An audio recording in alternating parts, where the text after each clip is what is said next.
लेकिन भारत में क्या करते हैं अडानी और अंबानी है, कोई है वो हमारे ही पैसा को बैंक से लेके लोन लेके आते हैं। जब नौजवान सोचेगा और नौजवान जब सवाल करेगा तब देश बदलेगा।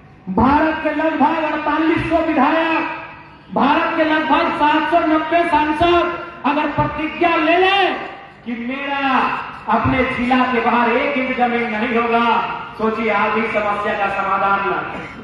कोयला सब झारखंड वाले हम लोग ले गए, धनबाद बोकारो वाले कोयला ले गए, इसलिए आप लोग को बोले थे कि अलग नहीं होना है, अब आप लोग अलग हो गए तो हम क्या करें। आप यहाँ के नौजवान, यहाँ के बुजुर्ग, यहाँ की महिलाएं जरूर सवाल करेंगी, अगर आपसे पूछेंगी, आज से आज मिलाकर पूछेंगी, क्योंकि ये राजतंत्र नहीं है, ये लोकतंत्र है और लोकतंत्र में जनता सर्वोपरि होती है। जनता ये सवाल पूछेगी कि आपने अपने महत्वपूर्ण हिस्सों के लिए जो काम किया, क्या वो पुलिया के लिए किया कि नहीं? अगर किया है तो पुलिया के तमाम सरकारी कॉलेजों का औचक निरीक्षण करने की आवश्यकता है। उनमें कितने विद्यार्थी पुरुलिया के हैं और कितने विद्यार्थी पुरुलिया के बाहर अन्य भी लोग हैं। यदि आपने पुरुलिया के लिए, इन क्षेत्रों के लिए कार्य किया है तो आज फौरन औचक निरीक्षण करने की जरूरत है कि यहाँ के अभ्यर्थियों को, यहाँ के स्टूडेंट्स को आपने कितना नामांकन करवाया है और बाकी का कितना हुआ है। देखिए, एक बात स्पष्ट जानिए, चाहे कोई राज्य हो, चाहे कोई देश हो, सब समान नहीं होते हैं। पुरुलिया ग्रामीण परिवेश में जीवन यापन करने वाला क्षेत्र है। हम कलकत्ता और पुरुलिया की तुलना नहीं कर सकते हैं। कलकत्ता 10 किलोमीटर के 100 किलोमीटर में फैला हुआ क्षेत्रफल होगा, लेकिन वहां लाखों की आबादी है। तो हम पुरुलिया और कलकत्ता की तुलना का अध्ययन नहीं कर सकते। पुरुलिया ग्रामीण परिवेश को जीता है, पुरुलिया खेत खलिहान को जीता है, पुरुलिया धान को जीता है, पुरुलिया गांव की परंपरा को जीता है। तो इसलिए आज इस क्षेत्र में बसबसाव करने वाले वे लोग जो कालखंड से एक लंबी लड़ाई में फंसकर उलझ कर रह जाते हैं कि वे इतने बड़े घोटाले बहुत कम समय में भुला दिए जाते हैं। आज उनके पास समय कहां रहा कि इन विषयों पर बात कर पाए, इन विषयों को वो याद कर पाए, उनके पास समय कहां है। आज दैनिक जीवन में इतने मजबूत बन के वापस भी आता है। और इस बार चाहे भारतीय जनता पार्टी रहे या तृणमूल कांग्रेस रहे, मुझे लगता है बंगाल की जनता को, विशेषकर जंगल महल, पुरुलिया, बांकुड़ा, झारखंड, मेदिनीपुर, वहां की जनमानस को उनसे सवाल भी करना होगा, उनसे हिसाब भी मांगना होगा। क्योंकि अगर राज्य में जोड़ा फूल की सरकार है तो केंद्र में कमल फूल की सरकार है। क्या बोलना, जोड़ा फूल की जोड़ा पास, घास फूल। राज्य में अगर घास फूल की सरकार है तो केंद्र में कमल फूल की सरकार है, और बंगाल की लोगों ने दोनों सरकार को बनाया है। राज्य की सरकार को लगभग 294 विधानसभा सीटों में से 200 सीट दिया है ना, कतो 200, और केंद्र की भी सरकार को लगभग 42, कितना सांसद है आपके यहाँ? 42, 17 दिए है ना, 17, जिनमें यहां से कौन है? ज्योतिर्मय महतो। यानी आपने दिल्ली की सरकार को भी 17 MP भेजे हैं। किस लिए? फोटो खिंचाने के लिए? ये मोदी जी के भाषण मानेंगे तो खाली टेबल ठोकने के लिए क्या है मोदी जी? यहां के मुद्दों को ले जाने के लिए, यहां की समस्याओं को ले जाने के लिए। आप देखिए, मैं बंगाल की तमाम जनता से कहूंगा, आप झारखंड विधानसभा का डिबेट, झारखंड विधानसभा का डिस्कशन देखिए। जब जनाब महतो खड़ा होता है तब कभी गड़बड़ की बात नहीं करते हैं, सीधा मुद्दों की बात करते हैं। हमने 4 सेशन में भाग लिया है, अब चारों सेशन के किसी भी कार्यक्रम को मेरा जाके देखिए, झारखंड विधानसभा के टीवी से निकालकर हमने न कभी इधर की बात नहीं किया है, हमने सीधा झारखंड के मुद्दों की बात को किया। तो आज केंद्र को भी हमने, बंगाल के लोगों ने 17 MP दिया है, तो कह दिया है भाई, कह दिया है। नहीं, हमारे धनबाद बोकारो वाले कोयला में कमीशन लेते हैं क्या? बंगाल में कोयला नहीं है, कोयला सब झारखंड वाले हम लोग ले गए, धनबाद बोकारो वाले कोयला ले गए, इसीलिए आप लोग को बोले थे कि अलग नहीं होना है। अब आप लोग अलग हो गए तो हम क्या करें? कर दिया है। तो क्या जिस प्रकार हमारे धनबाद के लीडर्स कोयला पे कमीशन लेते हैं, क्या बंगाल वाले केवल बालू में कमीशन लेने के लिए यहाँ से चयन होकर गए हैं? और नहीं गए हैं तो जनता के मुद्दे कहां हैं? आज देश की सबसे बड़ी समस्या क्या है? आज अगर आपसे पूछा जाए कि देश की 5 सबसे बड़ी समस्या चुनकर लाइए और उसमें से नंबर एक पर रखे देश की सबसे बड़ी समस्या क्या है? बताइए आप, देश की सबसे बड़ी समस्या क्या है? इकोनॉमी का क्या?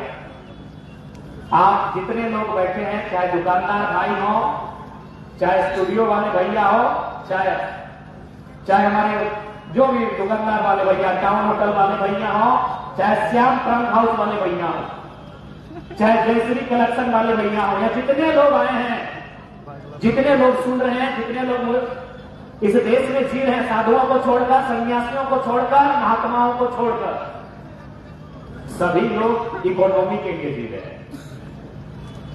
ये कड़वी सच्चाई है, इसको मानिए। यहां बैठा हर एक शख्स, ये जो बगल में वर्दी वाले पुलिस वाले भैया हैं, अगर इनको हम कह रहे हैं कि सरकार आपको वेतन नहीं देगी, ये ड्यूटी करेंगे? नहीं करेंगे। इन दुकानों में जो भाई लोग झाड़ू पोछा का काम कर रहे हैं, अगर मालिक कह दे कि आपको वेतन नहीं देंगे, वो काम करेंगे? नहीं करेंगे। यानी एक आम व्यक्ति, चाहे आम व्यक्ति रहे चाहे खास व्यक्ति रहे, वो जीता है इकोनॉमी के लिए। और देश की सबसे बड़ी प्रॉब्लम है इकोनॉमी का क्या करना। अब तो आंकड़े आपके सामने हैं कि हमारे देश के 1% अमीरों के पास इस देश की 50% पैसा है। सबसे बड़ी समस्या है आज इस देश की सबसे बड़ी समस्या है आर्थिक असमानता।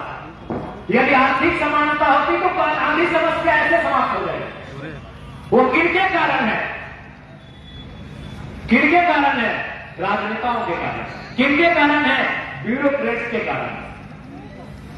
यदि आज अडानी साहब अवैध रूप से अपना वर्चस्व स्थापित कर रहे हैं तो अपने दम पर नहीं, राजनीतिक पार्टनर मोदी जी और उनके नेतृत्व में काम करने वाली ब्यूरोक्रेट्स के कारण। आप दुनिया के उद्योगपतियों के बारे में जानिए तो उन्होंने पैसा कैसे कमाया। मार्क जुकरबर्ग, क्योंकि सबसे ज्यादा आप उनको जानते हैं, दीदी भी जाती है, उनका जाएगा वो फेसबुक में जाएगा। सबसे ज्यादा यहां जो लोग बैठे हैं वो किनको जानते हैं? Mark Zuckerberg. क्या काम है उनका? वो अमीर है। किस कारण है? उन्होंने एक सर्च किया है, उन्होंने एक प्रोजेक्ट तैयार किया है, उसका नाम है फेसबुक। लेकिन भारत में क्या करते हैं अडानी और अंबानी? आता है कोई है, वो हमारे ही पैसा को बैंक से लेके लोन लेके आते हैं। ना उनकी क्रिएटिविटी होती है, ना उनका दिमाग खर्च होता है। वो हमारा ही पैसा जो बैंक में है उसे लोन लेते हैं और अपने पॉलिटिकल मित्रों से पॉलिसी बनाते हैं और उन्हीं से हमारा जमीन भी लेते हैं। तो जब तक यहां का नौजवान ये समझेगा नहीं, सोचेगा नहीं, कैसे देश बदलेगा? न भजन करने से देश बदलेगा, न इबादत करने से देश बदलेगा। जब नौजवान सोचेगा और नौजवान जब सवाल करेगा तब देश बदलेगा। बिल गेट्स अगर दुनिया में धनी है तो माइक्रोसॉफ्ट के कारण है, हम उनको बुरा नहीं कह सकते हैं, लेकिन अडानी को अरावली का पहाड़ चाहिए। भारत के लगभग 4800 विधायक, भारत के लगभग 790 सांसद अगर प्रतिज्ञा ले ले कि मेरा अपने जिला के बाहर 1 इंच जमीन नहीं होगा, सोचिए आधी समस्या का समाधान आधे महीनों में हो जाएगा। जैसे भी प्रतिज्ञा ले ले कि भाई मैं उस जिले में भी तो कोई लोग रहता होगा, अगर हम उसकी प्रॉपर्टी लेंगे तो गरीब ऑटोमेटिकली गरीब होगा। अगर हम किसी की प्रॉपर्टी खरीदने जा रहे हैं तो अमीर होगा कि गरीब होगा?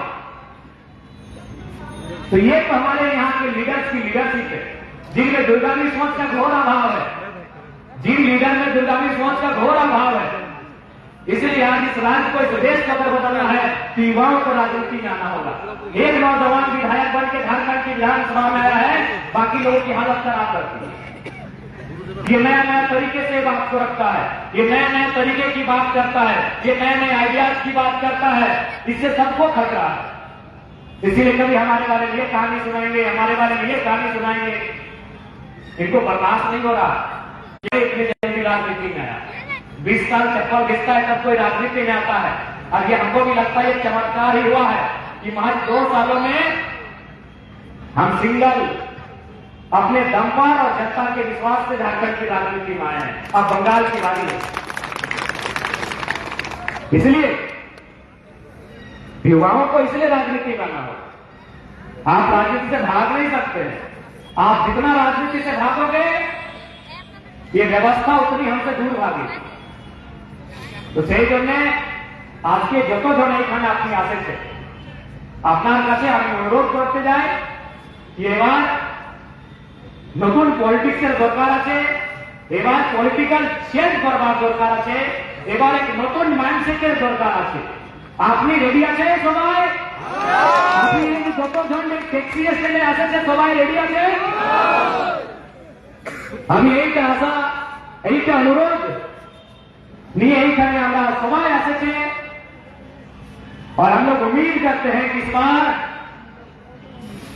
पूरा बंगाल का तो अभी नहीं कर सकते, लेकिन जंगल महल की वादियों से जरूर बदलाव आएगा, ये हम लोग पूर्ण आशा करते हैं। तो इसीलिए जमीन का बचना और जमीन को बचाना ये बहुत जरूरी है। इसलिए सेफ्टी कानून जंगल महल के क्षेत्र में दीदी आपको संदेश स्पष्ट देंगे, क्योंकि हमें सूचना मिली है, कोर्ट में सूचना मिली है कि जो फॉरेस्ट मैदान में मेरा कार्यक्रम था किसी पुलिस पदाधिकारी के मोबाइल में और लाइव देखी है। ये हमें सूत्रों से जानकारी मिली है। तो यदि आज भी मेरी बात को आप सुन रहे हैं तो इस बात को ध्यान दीजिएगा, क्योंकि आपके बंगाल का ये नारा है माय माटी मानुष। जी हमें याद आता है कि टाटा नैनो से आप बड़ी तगड़ा लड़ी थी माटी को बचाने के लिए। आज बंगाल में विशेषकर पुरुलिया में अन्य प्रदेशों के बड़े बड़े उद्यमी नजर गड़ाने लगे हैं। अयोध्या के पहाड़ में अन्य प्रदेशों के बड़े बड़े पैसे वाले लोग अपनी नजर गड़ाकर बैठे हैं। जरा सा मौका मिलेगा वो पुरुलिया के साथ साथ अयोध्या पहाड़ को भी टच कर जाएंगे। इसलिए माय माटी मानुष जो माटी आपका स्लोगन है उसे बचाने के लिए जो पूर्व में जब झारखंड बंगाल का हिस्सा था, जब बिहार बंगाल का हिस्सा था, और उस समय जो व्यवस्थाएं थी, जो परंपराएं थी, और फिलहाल तो अभी झारखंड की व्यवस्था और परंपरा है सीएमटी कानून, वह आपके इस पठारी क्षेत्र छोटा कानपुर पठार से जो सटा हुआ इलाका है जिसे हम जंगल महल का प्रांत कहते हैं, वहां उसे इंप्लीमेंट और उसे सुचारू रूप से संचालन करने की आवश्यकता है, यह आपको कहना चाहिए।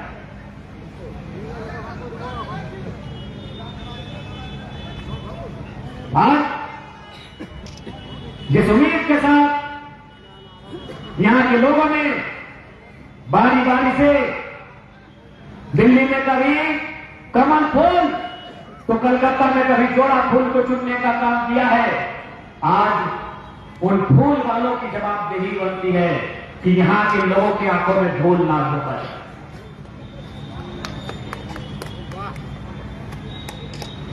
उन फूल वालों की जवाबदेही बनती है दिल्ली में खिलने वाला जोड़ा पत्ता फूल कि यहां के लोगों के जीवन में किसी प्रकार का धूल नहीं झोंका जाए। नहीं तो याद रखिएगा खेती बाड़ी करने वाले लोग हैं, ये फसल काटना जानते हैं, और फूल भी, ये फूल फल सब इनको फसल ही लगता है, ये अलग नहीं है। फूल फल धान सब फसल ही है, इनके लिए फसल ही है, इस बात को याद रखिएगा। और दीदी आप तो बढ़िया जानती हैं, आपसे बढ़िया कौन जानेगा वो कॉमरेडों की सरकार, वो लाल झंडे की सरकार। अरे आपसे बेहतर कौन जानेगा? यदि कोई अजनबी आदमी बंगाल की धरती में आता था तो सोचने से पहले 7 बार घबराता था कि क्या कभी लाल झंडा क्या कभी कांग्रेसों की सरकार यहां से हट पाएगी? लोग 7 बार सपने में भी सोचते थे अगर कोई बिहार का, छत्तीसगढ़, गुजरात का या भारत के किसी हिस्से का आदमी अगर बंगाल आता था दीदी आपसे पहले, तो सोच के भी डरता था क्या लाल झंडा यहां से उखड़ेगा? तो यदि लाल झंडा उखड़ सकता है तो 2 फूल भी उखड़ सकता है। बस